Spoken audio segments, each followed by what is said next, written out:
আরে এই শয়তানটা, তুই কোথায় যাচ্ছিস আবার শয়তানি করতে? আরে কোনো শয়তানি করবো না, বাতাস উঠেছে তাই ঘুড়ি ওড়াবো।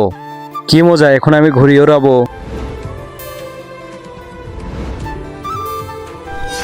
আরে যা বাবা, ঘুড়িটা কেটে দিল। ওরে বাবা, এ তো সে ভয়ঙ্কর বিল্ডিং এর মধ্যে পড়ে গেছে। মা আশেপাশে নেই, নিয়ে আসি।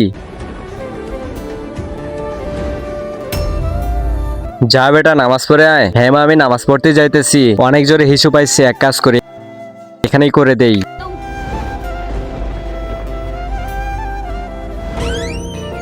ওরে বাপরে, কত ভয়ঙ্কর বিল্ডিং, ভিতরে ঢুকতেই ভয় করতেছে। তাড়াতাড়ি ঘুড়িটা নিয়ে এখান থেকে ভেগে যেতে হবে। আরে দুইটা ঘুড়ি নিয়ে যাই, খুব মজা হবে আজকে। ওরে বাবা, এটাকে পালাই।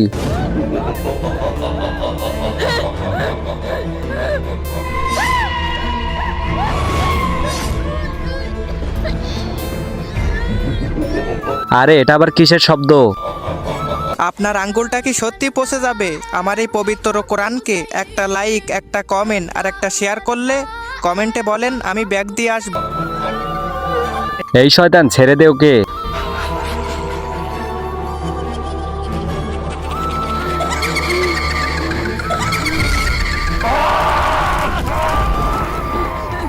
এই ছেলে, তাড়াতাড়ি এখান থেকে চলো, আর কখনো এমন ভাবে একা আসবে না। বন্ধুরা, ভিডিওটা ভালো লাগলে লাইক করে চ্যানেলটা সাবস্ক্রাইব করে দাও।